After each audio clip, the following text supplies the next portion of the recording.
Broadcasting tape delayed from Legion Field in Saxon, Missouri, where high school pitchers learn the quality that it takes to pitch 6 innings. The Sports Economy Show is on. Today's show, we will be discussing starting pitchers working less and getting paid more.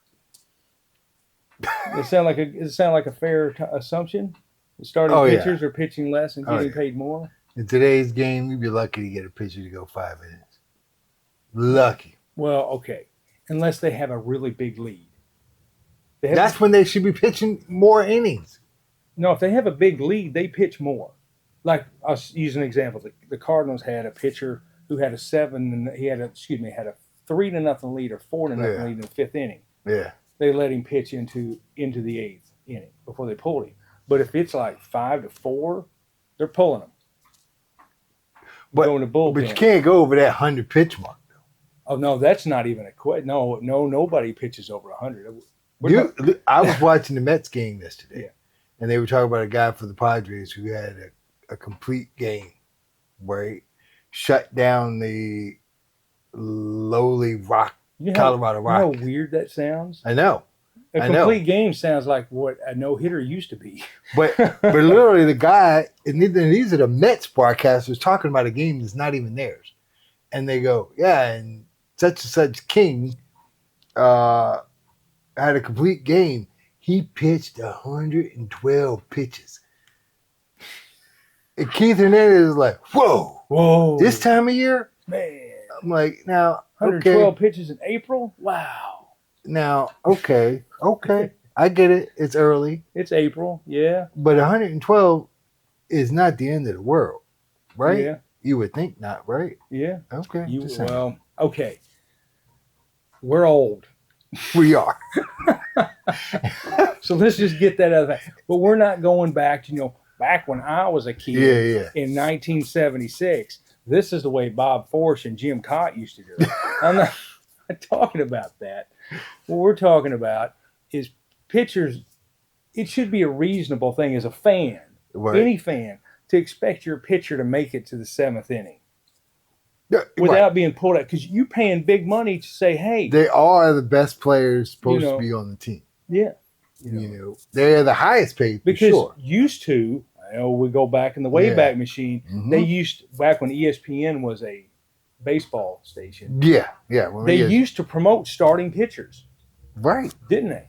Roger Clemens. Yeah. Now it's kind of like, well, the starting pitcher may not go that far in if, he's behind by a run in the 5th inning, pulling him. And look, don't get me wrong. There are exceptions. I mean, a lot of the top pitchers today, they usually go about 6 innings. Yeah. They rarely go in the 7th, though. Yeah. Even the top pitchers. And by the end of the season, they may have 1 or 2 games where they're pushing a complete game. They may even get a complete game. Yeah. 1. Yeah. But then they usually give them an extra day's rest. Yeah, that's right. Bring in some AAA guy for a start. Yeah. That's exactly right. There's no... And I did look up, middle relievers do not make that much money. Oh, no. Because I thought that, they were in the between $7 and $12 million range. They're actually well below $3 million, which your average middle reliever makes. The middle relievers are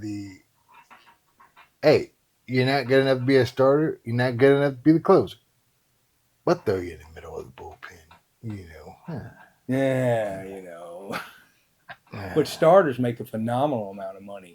If they have, an average, say the average going into the 7th inning, they have all these metrics, as we all know. Mm-hmm. All these metrics add up. So if you have good metrics, you're a starting pitcher. They're literally going to start the bidding at $25 million a year. Oh yeah, easy. Yeah, I mean, first of all, if you're a good player, period, in the MLB, it's like they don't understand. I don't know how the owners get to a point where they're just like, oh yeah, I'll give this guy $30 million a year for the next 8 years. Yeah. Yeah. And he's 32 years old. I mean, when I was a kid, I used to ask for stuff all the time, and my mom would be like, "You're not getting that. Get out of here. Now get out of my face." Right? Why can the owners get to a point where they're just like, "No, we're not paying that. You can leave. Yeah. Dismissed. Yeah. We will suck if you don't play for us, but we're not paying you that." Or why couldn't they just come to some kind of, private collusion? Private collusion. You know, they all know each other. You know, they probably call each other all the time. "Hey, Bob, what's the deal with this? Hey, Bob, you want to go on? We're going on this family vacation. You want to go? All right, pitch in your $5 million and we'll be set." Yeah. You know? Now, I am personally for players making as much money as they can. Oh, I am but too. It ultimately hurts the fans. Right. When you throw out a team that's making all this money, but yet they're under 500 year after year, people get tired of going. You know? And it doesn't matter how good the team is. The guy is going to make his money. Yeah. Be like, "Oh yeah, you really made a big difference on that team." Yes. Finish, one game above the last place team. Yeah. But you're the star. Had 84 wins. 84 wins. Right. But you're the star. It's close. All right. Anyway, I'm gonna read some of this. All right. Give me some of your statistics. Paper here. A whole bunch of stuff. Anyways, from Fox Sports, it says the state of starting pitching has been the attention of Major League Baseball Commissioner Rob Manfred Mann, who said, that's a band, by the way, from the Wayback Machine, who said in October the league is considering lowering the minimum of 13 pitchers per team to 12. A lot of people don't think that's a great idea, but that's neither here nor there. Mm-hmm. Possibly as soon as 2025 season. But they didn't do that this year, though. So, with the goal of placing a greater emphasis on starting pitchers. This is coming from the commissioner's office, that they want to place a greater emphasis on starting pitchers. It's true what we're saying, that starting pitchers are becoming less and less of an emphasis, but getting paid more, and they don't promote pitching matchups anymore. It's, whatever. So anyway, I got one more thing here. Starting pitchers are increasingly unlikely to reach the goal. In 2014, starting pitchers averaged just under 6 innings per start, 5.97, according to ESPN stats and information. Mm-hmm. So, and I got something later on, or maybe I just read this. Bruce Bochy, who won 4 World Series, by the way. He's a good manager. Says that in the minor leagues, they don't even go more than 4 innings. No. So when they get to the majors, they're not prepared to pitch deep into games. Right. And that's basically also saying, don't think it's going to get any better. It's not going to get any better. If the better. best players in minor leagues aren't going 5 innings, don't think when they get to the major leagues, all of a sudden they'll be like, "Whoo, boy, my arm's fresh. I'm going 7 today." They're not doing it. They're not doing it. Because you're not prepared to do it. No.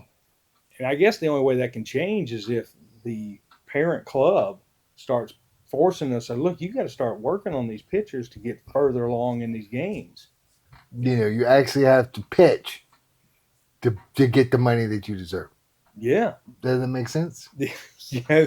Shocking.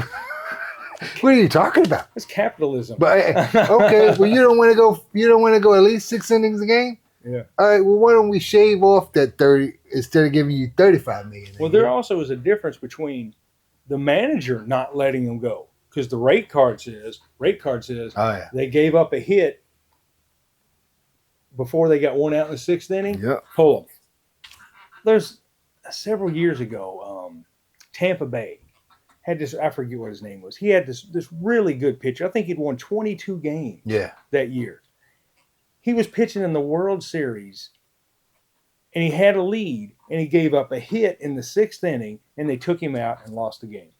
Wasn't that Blake Snell? Yes. I think it was Blake Snell. Yeah. Hey, you win with the guy that brought you here. Yeah. Okay, if he loses, then he's the guy that brought you here. And then, you're in the World Series. You're in the World Series. There's not like you got, I got to save him for later on in the year. Yeah. If his arm falls off, you're in the World Series. You just let his arm fall off, and you deal with that later. I'm sure that he didn't want to come out. No. I'm quite sure. He's like, what are you doing here? I gave up a hit. They're not even in scoring position. We put a man on second now. Right. It's like, oh my God, a guy could actually score. Yeah, in the extra innings, we're putting him on second. Right. Yeah, it's kind of weird. So for me, do you have anything else, Ben? I got quite a bit, but just go ahead because this is just more statistics about pitching innings and stuff. Okay. I mean, I could sit here and read it to you. Nah. I'm sure all the fans out on YouTube would love it. Just let me read it. Yeah. Here we go. Done. Okay. Goodbye. So I'm gonna look. Once we got up on this topic, I started doing research and I got quite a lot. Yeah. But I'm not gonna get too stat nerd on you. Stat nerd. So, but I will say, okay. So I'll start with the first thing. The top, 5 pitchers. One is Ohtani, who's not really pitching right now, and the reason why he's getting paid a lot of money is because it's not because of his pitching. Because he's from Japan. Well, yes. And that's where all the merchandising is. Right. But he is also one of the greatest hitters ever. So it does help. I'm of the opinion he's the greatest baseball player ever. He could be. If he wins 100 games pitching, hands down. Yeah, he's up there. He's definitely, he's definitely built his case as being the greatest. So if you exclude Ohtani, right, the next 4 out of the top 5, here they go. Zach Wheeler, who is a very good pitcher right now, and he actually does, on an average, go at least 6 innings, right? He pitched for the Phillies. He is a major cog of their team. Good pitcher. As a Met fan who saw him come up when he was with the Mets. He played for the Mets and they traded him? They traded him to Toronto, and thus begins with the Mets. Right? He goes to Toronto, he was up and down, and then all of a sudden he had injuries. And, he had injuries with the Mets. That's one of the reasons why they let him go. Okay. Anyway. I can kind of see that. Right. So they did let him go. He had injuries, and they let him go. Okay. So then another Met, Jacob deGrom, is now with the Texas Rangers. And basically he's making, so Zach Wheeler's making $42 million. Jacob deGrom is making $37 million. Ooh. And he barely has played for Texas. Yeah. Blake Snell, who is, a paper cut away from not playing with the Dodgers for a little while. He's making $36 million with the Dodgers. And then Garrett Cole, who just shredded his elbow, $36 million. But injuries it's part of the game thing. As a team, you pay these guys, they get hurt, it just happens. Right. It's kind of irritating. So here's the thing. Like when you compare eras, the biggest difference between this era and the ones in the past is that Major League Baseball is not looking for a guy that's just a good pitcher. They're looking for a guy who's a dominant force on the mound. Yeah, they want somebody throwing 101 miles an hour for 75 pitches. Right. Paul Skeens is the perfect example. He is a guy that literally, when he gets on the mound, he embarrasses hitters. Yeah. Right. They don't know how to hit him. He's that force. He's like Randy Johnson back in the day. Yeah. Right. But the problem is, even if you're only throwing 5 innings, maybe 6 a game, I mean, you're throwing 104 miles an hour on a regular. Yeah. Eventually, that take toll on you. Your body says it's going to stop. So that's the biggest difference. That's what high school players are trying to do. Right. And they just keep going. It's like, we're going to throw it as hard as we can. We're used to, way back when, they had this thing of pitch to contact. Right. You pitch to contact and let your defense get the out. Right. Greg Maddux probably wouldn't even make it past AA today. Greg Maddux, right. He may not even make it on his high school team. Yeah. We were like, look, boy, I don't know how you're getting outs. But okay, I'll put you in the rotation. But I really don't know how you're doing it, son. That's exactly what it would be. Get to college. I don't know how this boy is getting these outs, but he's damn good. Then he But by the time he finishes college, they're not even looking at him. He's not even getting an offer to come try out for single A. They'll be like, his ERA is .089. But he only throws 92. Oh, no. Get him out of here. Yeah. We don't want him. So here's the thing. I kind of did a little comparing the past to comparing now, right? So the biggest difference again is the strikeouts per, that they want today, right? In 2024, K per nine, which is for every 9 innings a starter has. Right? Ks per 9. Strikeouts for every 9. Yeah. So it's not every start. It's strikeouts for every 9 innings, right? So it could be over 3 games. Right. It could be. For the 3 games that he pitched 9 innings. He had this many strikeouts, right? So on average, from last year, since we're, K per 9 for all the starters was 8.7 per 9. So that's almost a strikeout per inning. Right. For all the starters. Which is pretty good. Which is really good. Strikeout per inning. It's really good. When you consider there are a number of pitchers who are just regular pitchers, just trying to make it on a team, right? Yeah. Almost one strikeout per 9 innings is really good, right? One strikeout per inning. Right. That's pretty good. And you said they were like 5.9 on average? What was the average innings? Last year's 5.9 innings per start. Okay. So that's actually not bad compared to the past, right? So I went and did, since this is 2025, I went back 20-year intervals, right? 2005, K per 9 was 4.7. That's much different from now, right? You're almost talking about half, right? But they had 6 innings per start. Yeah. 1985, 5.2 for a K per 9. So what you're doing, what's going on is they're not pitching to the strikeout. They're not. They're pitching to contact to get the outs. They're not, right? But in 1985, they went 6.1 innings. Okay. Right? And then in 1965, before I was born, we were not alive in 1965. We're not that old, right? I may look like it, but I'm not, right? It was 6.3 K per 9. But here's that was also before they lowered the mound. Right. The Bob Gibson rule. Right. Bob Gibson came in there and dominated, and they were like, we got to do something about this. He just took their heart away. But back then, they were averaging 6.3 innings per start. Okay. So here's the big one I saw. The Cy Young Award winner in 1965, one of them was Sandy Koufax, right? The great Sandy Koufax. I've never seen him pitch. I've never seen him pitch. But I hear stories about him all the time from my older relatives, and apparently the man was great, right? Yes, I've heard this many times. So here's the thing. Sandy Koufax and his Cy Young year, he pitched 335 innings. Woo! 335 innings. He had 27, not 27 wins.